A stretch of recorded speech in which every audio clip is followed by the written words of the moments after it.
conversation today was going to be humanizing an increasingly automated experience. So the idea with that is our industry is rapidly changing. It's adopting AI at a extremely fast pace. Understandably so. It's kind of rocking every industry right now, and ours is not going to be exempt. I'm going to get to that kind of more in a few minutes, but I think it's a very, very important conversation to have, is how are we adapting to this? You know, what are we doing to change what we do, but also enhance the areas of our business that AI can't take over, which is that human component. And we'll get to that in a minute. Before I do, I want to share something with you guys that really was helpful for me yesterday. And this might encourage just one person on the call. And if it does, it's worth me saying it. But if I'm really honest, the last couple weeks, especially the last week, I've just really been kind of frustrated, just feeling discouraged. And I think it's a part of it, yes, this office move that we're in the middle of with our team right now. But it's just this idea of like, I don't feel like I'm moving the needle in any area that I want to. There's so many different buckets that I want to put attention into. And it's almost like this paralysis from analysis, because I don't feel like any effort I'm going to make in any one bucket is going to make a difference. Can anybody relate to that? Anybody just kind of walking through a difficult season right now? And I think this market is just kind of fueling the fire. Like, let's just be transparent together. Like, is this year been tough? Like, obviously rates are now 8%. Most of our businesses are off from last year. It's been a tough year, guys. And I was having kind of a pity party yesterday afternoon. I work with another coach outside of Tom Ferry. It's actually called Strategic Coach. If anybody's ever interested, it's Dan Sullivan, who wrote the books, Who Not How, The Gap in the Gain, 10X is Easier Than 2X, incredible coach of entrepreneurs. But I had my kind of tune-up call, if you will, that we do every 45 days. And the program advisor was asked, I was kind of venting to her about all this type of stuff. And then she said to me a question that was really interesting. She goes, well, Matt, what if the market had never changed? You know, it was like on cruise control the last couple of years until like the end of last year. Like, where would I be today if the market never changed? And it was interesting because I hadn't really stopped to appreciate like what's come out of this very difficult season. And for me, if I can just share with you guys, there's been some 3 significant changes that I would have never done if it wasn't for a really difficult market that kind of gave me a chance to slow down and reflect. And those for me is, some of you know that on Mondays, we kicked off a huddle called Rooted. It's something I'm very passionate about personally. That's been something on my heart for probably 18 months, but I never had time to even think about doing something with this idea, this thing I was excited about. So that just launched. That's off the ground. My new office. I have been unhappy with my office location for 12 years because of the commute. It's just not ideal for a lot of our clientele. But again, too busy to deal with it. Not a big enough pain point to really to change. And then the one I'm most excited about is you guys. Like, I would not be at Fiv Realty right now, helping grow this incredible company and building these new relationships and new collaborations if this market wasn't difficult. So I just was really grateful yesterday being forced to slow down. And it's like, man, if the market didn't get tough, I wouldn't be doing 3 things I am super, super excited about that are going to change my life, you know, in a lot of ways. Even like, not to get personal, but I'm looking at Rob on the screen right now. Like, Rob's my boy. He's going to be probably one of my best buds for years and years to come. There's no way I'd have that relationship if it wasn't for the market getting tough, because I would have never given Nazar the time of day to actually consider Fiv Realty. So I hope that encourages somebody that even though we're in difficult seasons, like, this is the chance to grow. This is where we stretch ourselves, where we have the time to take chances, get outside the box, do something that we've been putting off for quite a while. And before we move on, I'm just curious, like, can anybody else relate? Is there anything that you've done in the last 6 or 8 months or this year that you really wouldn't have done if the market wasn't difficult? Somebody's got to have an example. I'm going to jump in just because I'm going through our CRM, and when the market was crazy, it was something that was put off, and we're finding a lot of good and a lot of gold in it that this time last year, I didn't have the time. Even the beginning of the year, there was just no time to do it. So I'm thankful. Like, I think I've said probably 15 times today, Matt. We're slowing down to speed up. So that's like our new unofficial motto here in the office, that I'm reflecting on it. And it's giving me a lot of time, that there was a lot of things that were just, even though we had SOPs, that it was just moving too fast that I couldn't even catch up with it. And so I look at it as a time to slow down, get prepared, and get ready for next year. I love it, right? Tom Ferry says it's either time to panic or prepare, right? Preparation right now. Rob, what you got? So one thing I've had on my to-do list for a few years is to begin a recruiting campaign and grow my team. And about 6 months ago, I was working with my coach, and we were looking at, like you said, it's a more challenging market this year. Sales are slightly more inconsistent and far and few between. And I was like, well, my overhead isn't going away. So we've got to find a way to create that top line revenue that we need to continue thriving. And the only way to do it is to add maybe, 4 to 6 new agents, getting out there and selling 1 or 2 homes. And that could potentially solve that gap. And that was what inspired our recruiting campaign that we're going through. I reached out to Christina, got Humanizing's information, put the deal together, and now we're 3 weeks in on a 6-month recruiting campaign, and I've got 4 people I'm talking to. We're putting an in-house boot camp together that we're going to teach these new agents, and now I'm just getting pumped up and excited about having the opportunity to groom the next generation of real estate agents, and all that came because we need to find more ways to sell more homes. Right. And for you guys, just knowing a little bit of your business, would you guys ever have slowed down to start door knocking $1 million neighborhoods and soliciting some of these opportunities that you and Ryan and the team have drummed up? You just have more time to get creative and hit the pavement, right? Yeah. Anybody else? Maybe one more? Nope. All right, cool. We'll move on. But anyways, I just wanted to share that with you guys because it was really kind of a light bulb for me that the frustrating things of this year has actually led to maybe what could be amazing over the next 5 to 10 or 20 years. So let's start getting into the purpose of meeting today. And do you know who Peter Diamandis is? Raise your hand if you've heard of Peter Diamandis. Peter Diamandis, he wrote the book Bold. He wrote the book Abundance. He's got another one coming out about exponential growth. He's kind of like one of the leading voices when it comes to Abundance 360 is a company of his. Actually, Dan Sullivan, who I coach with the strategic coach, is involved with that with Tony Robbins. But it's about health and life longevity, as well as just tech and AI and how all this works into that space. He was at the recent team leader retreat that I was at with Tom Ferry. A couple other people on here might have been there. I know Nazar was there with us. But let me just share some just crazy facts that he shared with us about how fast AI is moving. And that'll kind of tee up the rest of our time together. So here's some recent AI headlines. Listen to these. ChatGPT passes the You Smile medical licensing exam. Number 2, ChatGPT passes the bar exam. Number 3, ChatGPT passes the Wharton MBA final exam, the Masters of Business final exam for Wharton. Number 4, Microsoft invests $10 billion into OpenAI. Number 5, Google unveils Bard and commits billions of dollars to that new product, which is their AI. ChatGPT 4 gets 100% on all MIT EESC exams. MIT exams, 100% score. And then number 7, 2023 estimated AI investment is now $154 billion of money being poured into AI right now. That's nuts. And listen to this one. This one is like the most mind-boggling for me. There's a tumor diagnosis study they did in China to diagnose tumors for patients in China. AI correctly diagnoses 85% of cases in 18 minutes. The neurologists achieved 64% accuracy in 50 minutes. 85% to 64%, 18 minutes to 50 minutes.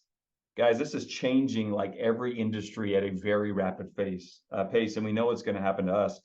And Peter said the next 10 years, we'll see as much change as the prior century. In the last 100 years, the amount of change we saw, we're going to see that much in the next 10 years with AI.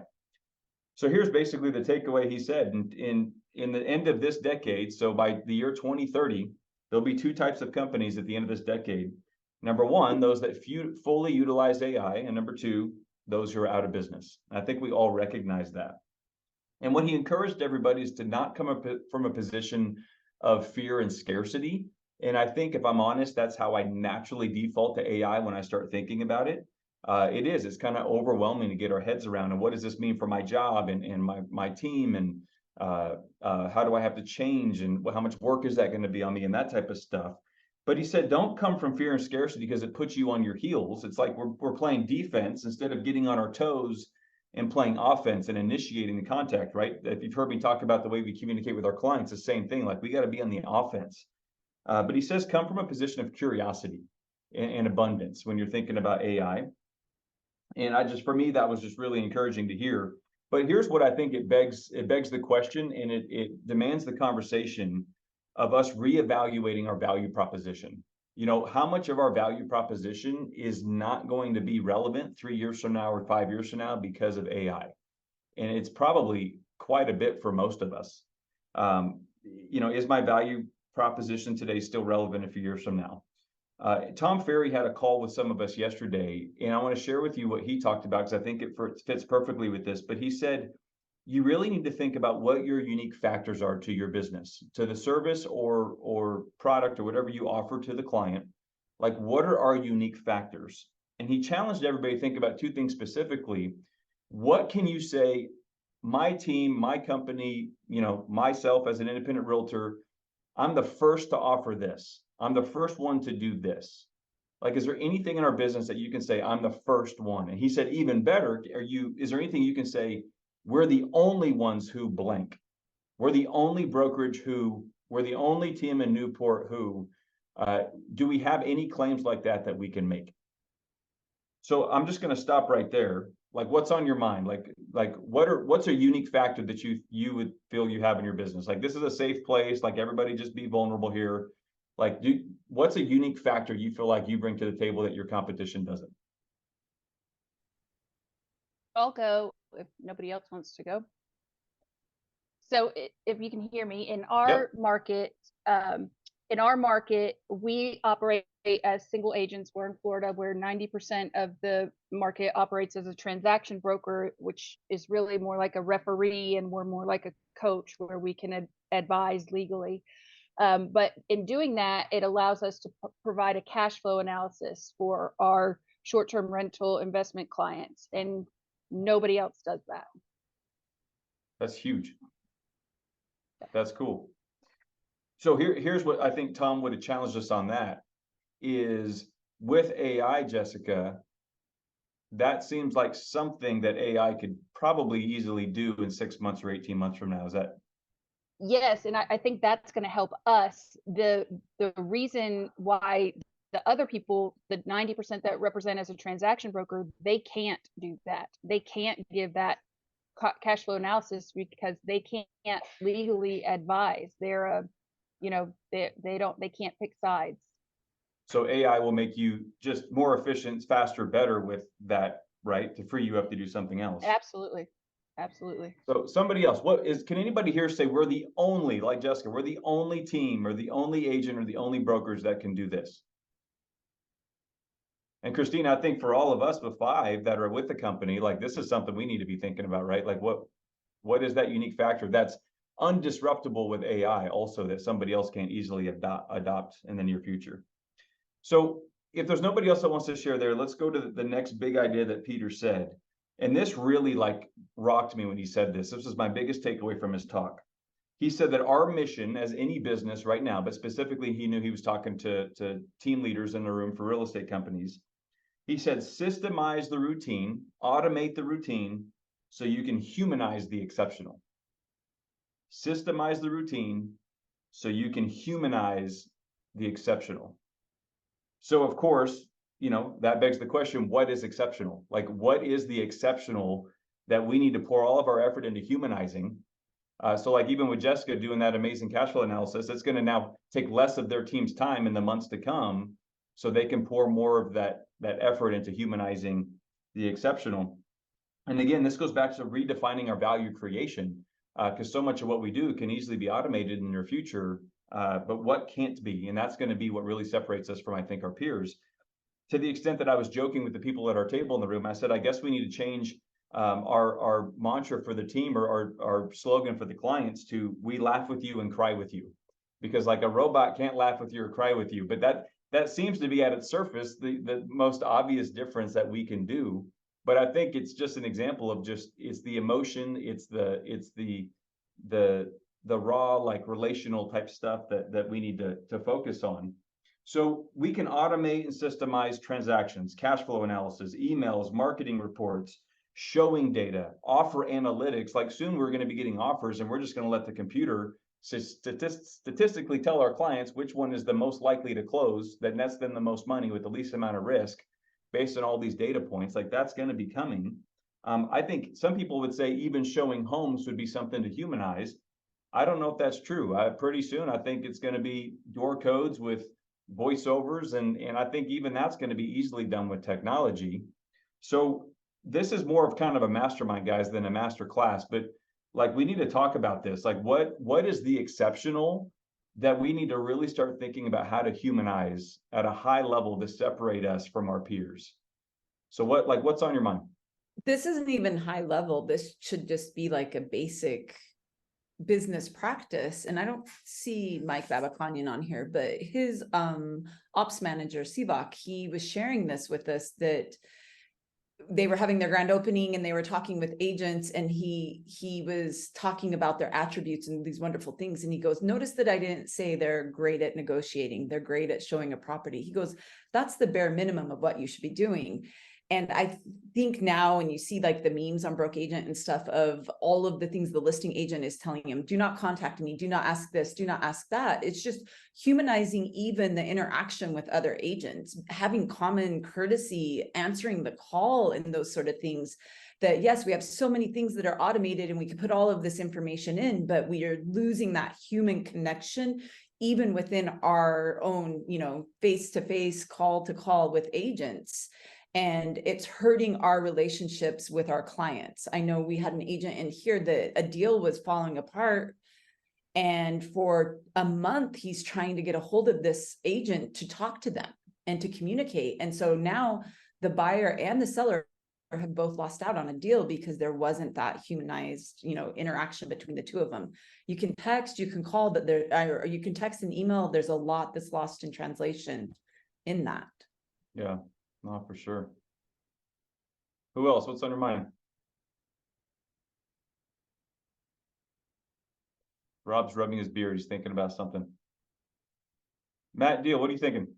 I was going to say Deep Thoughts by Robert Mack, right? Yeah, I love the topic for today. And I was actually just meeting with one of my attorneys. So just jumping in here now, the part of what we were chatting about was we had a deal fall apart. We didn't even know why. And we really didn't get any communication from the other side of the deal.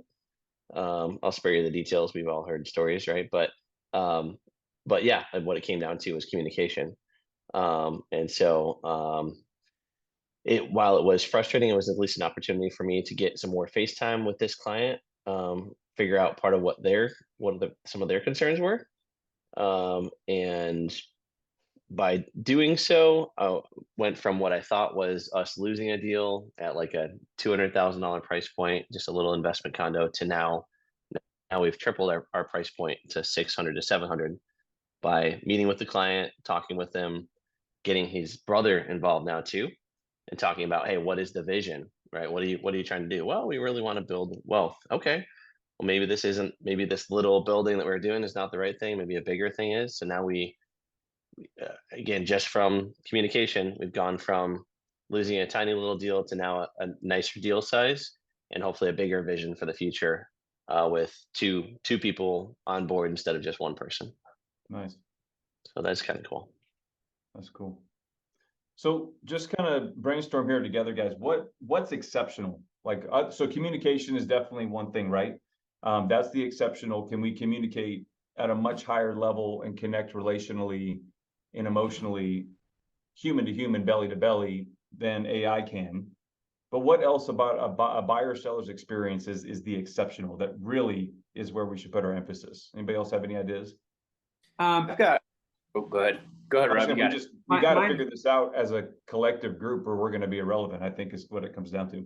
Well, I think it's asking more questions too, right? So at least I know from my perspective, I make a lot of assumptions around what people want because I generalize, like, I've helped, let's say 500 people buy a home. I kind of got this figured out, but not everybody wants the same thing. So one of the things that we do on an intake questionnaire with our clients is, how do you want to communicate? Like, do you prefer email? Do you prefer phone? Do you prefer text? Is it one person over the other? Is it a group text? Like, do you want every update? Are you a head case, or do you just want the major milestones and trust that we've got your back? Like, those are the things, because we used to talk to people, we would over communicate with people that didn't want to be communicated with, and then under communicate with people that really wanted a lot more updates. So I think the best way to give exceptional service is to ask the person you're working with what they think exceptional service is, and then give them what they want. Yeah. I think that's huge. And one thing that I've gotten back to this last couple of weeks is bomb video email, or some type of video one-to-one communication with DMs or whatever. But even just solidifying or confirming a listing appointment, sending a quick video email that says, hey, so excited to want to give you a face with the name. Thanks for the conversation, today, Brent, and I'll see you tomorrow at 4:00. But just even the reaction that it's something personal, I'm looking at their eyes into the camera, and it's me with personality and with energy, because the communication is going to get better and quicker and more frequent with AI and automation. But I think that video opportunity, when you communicate, is going to be that differentiating factor to humanize it. So I think that's huge on the communication point. I want to challenge you guys, if you haven't read this book, raise your hand if you've read this book. You see it? Power Moments, raise your hand. Anybody? Okay, I would encourage you to order this book before the day's over. It's by Chip and Dan Heath, The Power of Moments. This book is highly influenced. It says why certain experiences have an extraordinary impact. This book is highly influenced how our team does business. Brandon, I see you're on the call down there. You and Heather absolutely need to read that book. But the idea is if you take certain moments of people's lives, moments of elevation. Well, I would submit to you that somebody getting keys to a home is a moment of elevation. That's a moment in their life they might not ever forget. How we capitalize on that moment or that experience for the client can truly mark them for life. So what are moments of elevation, moments of transition, people moving from across the country to Southern California or to Las Vegas or whatever? Like, that's a moment of transition. That's a very memorable, emotional, scary, exciting, all those emotions in one season. If you can capitalize on those moments, we can mark them. Moments of insight, like the moments that people have that realization on something big in their lives. So read this book. And what we've done is we started to kind of really dissect the client experience through a real estate transaction. And what are certain moments that we can capitalize on? And I know we're already short on time here, so we won't do it today. But just to give you an idea to start thinking about what this could look like. And this could be celebrating certain moments, like giving somebody keys. It could be the way you communicate certain parts of the process to just make it very unique, very relational. Again, humanize those touch points. It could be gifting, maybe gifting certain moments of a transaction, or even not the transaction as much as the relationship. When you find out it's their wedding anniversary or their birthday, or they have a new baby, or somebody in the family dies, or a pet dies, or something like that. Just a robot is not going to show love and care and condolences for somebody's pet of 15 years dying, but we can do that. So what are we doing with our businesses to bring those things to attention and putting effort behind celebrating or acknowledging those moments in people's lives? And that might not even be transactional, but it does solidify that relationship and a client for life, I would tell you. So with this book, I mean, we celebrate moments, and we could go through this in another masterclass, but we'll do stuff when the client hires us, or when we are at the home inspection. The home inspection is like a scary part of the process. So why not make that a better experience, where we can bring, a tape measure to measure furniture, or we can bring like a checklist of stuff to walk through the home and almost turn it into more of like a new home orientation, like new construction, than a scary resale home inspection.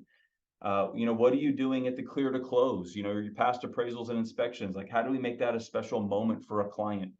or maybe it's the signing experience, or it's the time you give them keys, or they walking down a red carpet, like something memorable where they just feel celebrated and special.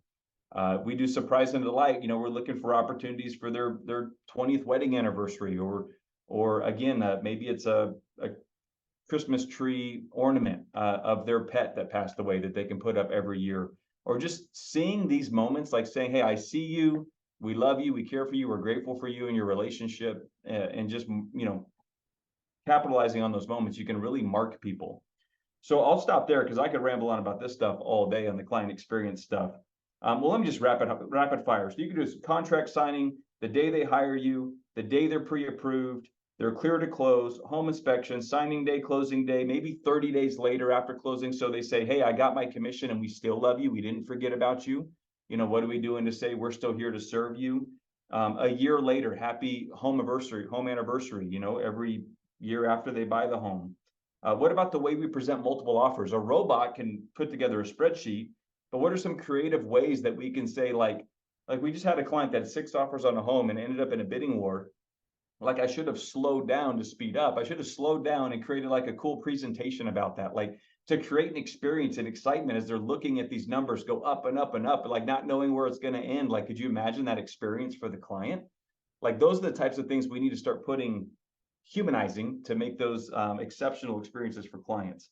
The way we present feedback on their home, summary of homes they've looked at after you've been out showing homes. Again, like, all AI is going to do all this stuff. So how do we do it different? How do we humanize that and make it way more of an experience for the client? Personalizing videos, of course, utilize gifting. And like, here's an example. It doesn't have to be the transaction. And I'm going to pat Nick on the back on our team here. Nick just had a buyer consultation. You guys have all been to Las Vegas, right? You know what the stratosphere is. So this is how you humanize the exceptional. You have a buyer coming into town, and Nick says, tell you what, for our buyer consultation, why don't we meet at the Stratosphere, the Strat Hotel? The Strat is it's the highest hotel by far in Las Vegas. There's a restaurant up there. There's some activities to do up there. So he takes a buyer to the top of the Stratosphere and has a buyer consultation at the top of the Stratosphere where you literally can walk 360 degrees and say, hey, this is Summerlin over here. So you see that building? That's where the Golden Knights practice. Or you see this is where such and such happens. And then he's pointing out Red Rock and where Lake Mead is and where Henderson is. Like, AI can't do that. Like, guys, that's humanizing the exceptional is a perfect example there. And there's so many that can just make your mind, open up of what could you do in your market, in your context. So let's just throw some ideas out. What are you guys thinking right now? This has got to be more interactive.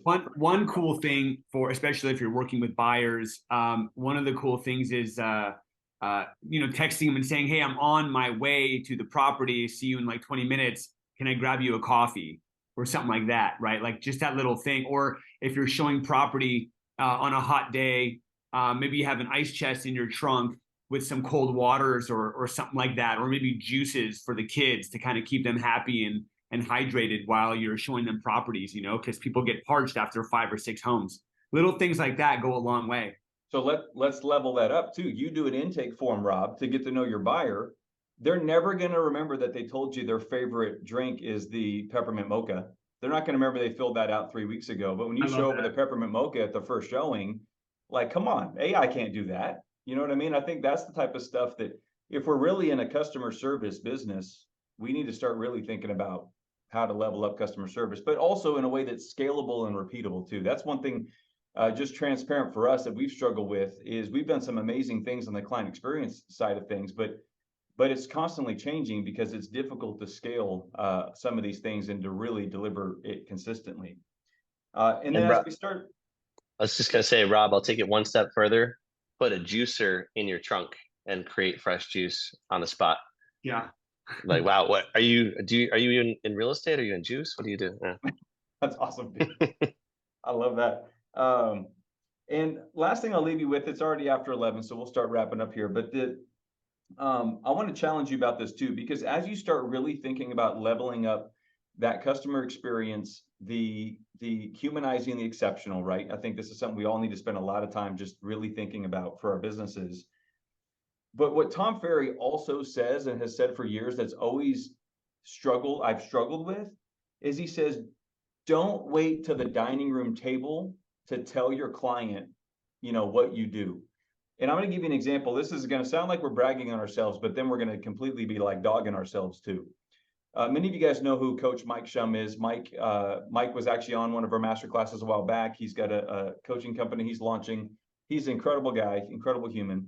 We had the privilege of helping them with some real estate stuff here in Vegas. And when he's done, at the time he was actually coaching me. And when it was over, I said, all right, Mike, lay it on me. I need the feedback. I know you've been taking notes. And he said, I've been thinking about this conversation. He goes, Matt, listen. He goes, I knew you guys were good at your job. He goes, no joke, you're so much better at your job than you have ever led on, as far as like the communication, the celebrating certain moments, and just, we're really good at our job. He goes, but here's the feedback. You suck at telling the world about it. So like we do all this stuff for the client that's better than 10 times better than any of our competition, but we're not good at packaging it and somehow delivering that expectation to the client in like a marketable type of way, where it's even worse for us. It's not even at the dining room table. It's like, you don't even realize it until you've gotten all the way through the closing experience. So I think as we think about humanizing the exceptional, how do we make it, marketable, and what channels are we getting that message out on? And that's something that we need to figure out here in Vegas for our company. But I challenge everybody to think about that, because it's one thing to do all this great stuff, but these are all things the client doesn't really know until they've already decided to hire you. But what made them hire you, right? So any final thoughts or questions before? Yeah, I think these are supposed to go like 30 minutes, right, Christina? I've never really asked that question. Yeah, you're fine. If people want to jump off, they can jump off. Okay. It's Jessica, good what do you stuff. think? So people hang, they're tied to it. I do have to say that Mike was our coach during that transaction, Matt, and he talked about it every step of the way. So he was noticing it. And if you're on here and you don't get emails from Matt, I've been receiving emails like about the client experience from Matt for, I don't know, 5 years, maybe, I don't know, for a long, long time before I even had ever met him in person. And I know that we implemented some of them into our processes, but during COVID, we kind of stopped, and we need to definitely get back into it. And that it's the preparation that they're doing this, and they know that they're going to do this before they even have ever taken the phone call or gotten the email that they have that listing appointment. They already know what they're going to do prior to. So being prepared and not like spur of the moment, I need to do X, Y, Z, and I'm making it up on the spot. But I think that that's key, is that you've already thought about it and you've already put the thought into the process. And then you guys are fine tuning it to the specific client. And that's what really sets it apart and blows them out of the water. But how do you like let the world know that you're doing those things without bragging or being like, oh, we do this, because then it's not genuine. Right. And I think that the answer is slowing down and getting the testimonials on video from other clients of them telling the stories. And here's the thing, like, if I went to Mike and Lisa and said, hey, can we video this? They would do it in a heartbeat. So why have we done that or not done that yet? I don't have a good answer for that. So, because you're too humble. You would never brag. So the rest of the world, we need to do it for you. But slow down to speed up. And guys, that's good marketing, I guess, because there's no way Christina's been getting emails from me for 5 years, but it feels that way because it's been. I don't know. I know it's been forever. Right. So. That's like mailing a neighborhood. I see you everywhere. It's like, nope, it's just this many months, whatever, but it feels that way for sure. I'm checking my Gmail because I even have a folder for you, Matt. Hey, that's one of the best compliments that we get I love that. When people do that. Jessica, what are you thinking? You're muted. I was saying, hold on, I gotta unmute. I was telling you I had to unmute, but I was muted. I think it's funny, and I'm laughing over here because I feel the same way as Christina, that I get Matt and I put them in a Matt Farnham group folder. So, but yeah, everything that you are saying is hitting us hard. I've got other agents listening as well, and one of them keeps sticking her head over here going, oh my gosh, that's so good. So Cool. I mean, it's something but what's unique is that all of our contexts are different, our cities are different, opportunities are different, but maybe we take just a certain component of the experience where it starts with that buyer consultation. Like, I realize it's not super convenient to every buyer consultation at the Stratosphere Hotel in Las Vegas, but what could be maybe a little bit more scalable and repeatable that we could do to really just, mark that client that's stands out differently for the closing experience, the whatever, listing presentation, or I don't have answers to most of this stuff because I think we need to reinvent a lot of what we do now, just that's scalable. And, I think also with AI, I think we all know that the long game is 5 or 10 years from now, it's going to be probably doing a lot more transactions for less money. It'll be more of a volume game as technology continues to grow, which means a lot of this stuff isn't going to be doable. Like if we're doing 5 times the transactions, 10 times the transactions to make the same amount of money. I think Nazar just put in the chat something I was just going to say is, and now I can't see the chat, but backing up. And, it was me just doing that buyer's consultation. Just backing up and doing the buyer's consultation. That's the hugest slowdown to speed up, in my opinion.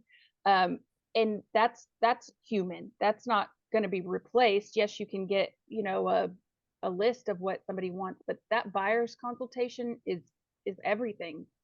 Yeah.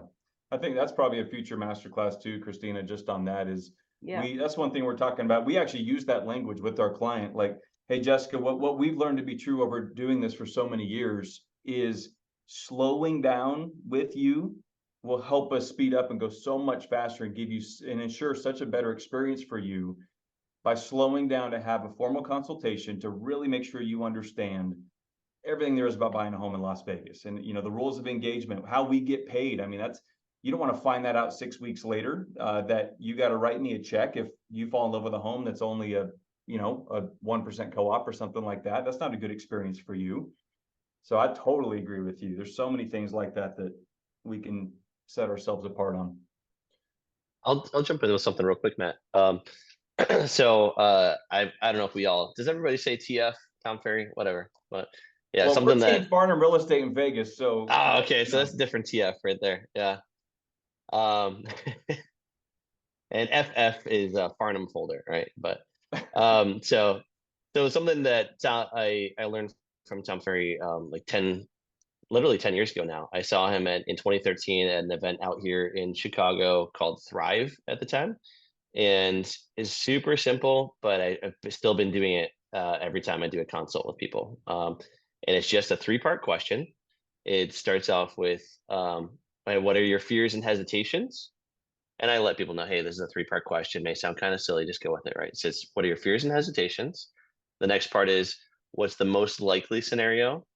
And I usually follow it up with, I know that may sound kind of silly because if we knew what we're going to do, we'd do it, right? But when you lay your head down on the pillow at night, what do you think is the most likely scenario? What the place looks like, cost, blah, blah, blah, blah, blah.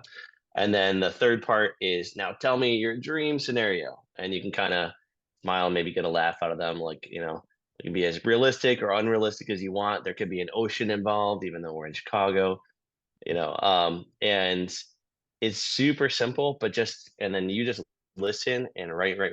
And I usually, on a good consult, I'll have 2, 3, 4, 5 pages of just chicken scratchings, and they're seeing that you're paying attention. And that, to me, that's one of those great, like you're saying, slow down to speed up. I've definitely skipped that part of the process and usually shot myself in the foot when I've skipped it. But when I do that, and I always do it over coffee or food, I find it almost like locks the client in with you. And a lot of times you'll get a wow from them. And that was an old Keller Williams thing I learned years ago, is whenever you can, try to get 3 wows from your client. Whatever it is. It could just be, wow, look at how cheap this property is, whatever it is. You're trying to get the client to say wow. And even just doing that, it usually gets they're like, wow, that was really helpful. Thank you. Yeah. And all you did was just listen to them, write a bunch of crap down. Well, sometimes with asking great questions, you lead them down this path of self-discovery where they actually get clarity in their own mind, what they actually want, what's most important to them. And we were talking about this as a team this morning, actually, is it's back to that idea that when the client's walking out of your office and they're thinking to themselves, man, I think Matt knows everything there is to know about what we want, why we want it, what's stressing us out, what's keeping us up at night. And I think he's actually capable of solving those problems. Like, you're the agent, period.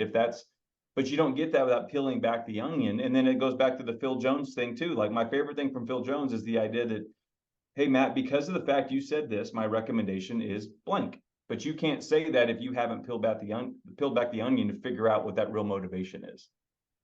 So good stuff. Cool. Any other final thoughts before we hop off here? Nope. Cool. Christina, yet any announcements? Great stuff. Thank you so much. We absolutely definitely need to have a separate one where we're just talking about specifics and what we're going to implement into our plans moving forward. So amazing. If you guys want to go back and listen to this will be on the website at Fiv Realty, and you can access all of the past coaching calls as well. And we will have another one next Thursday, same time, same place. So thank you guys so much for jumping on. Everybody have a fantastic week, and we'll see you next week. Thank you. Bye, guys. Thanks, Adios. Matt. You're Thank you, welcome. everyone. Bye. Thanks, everybody. Bye.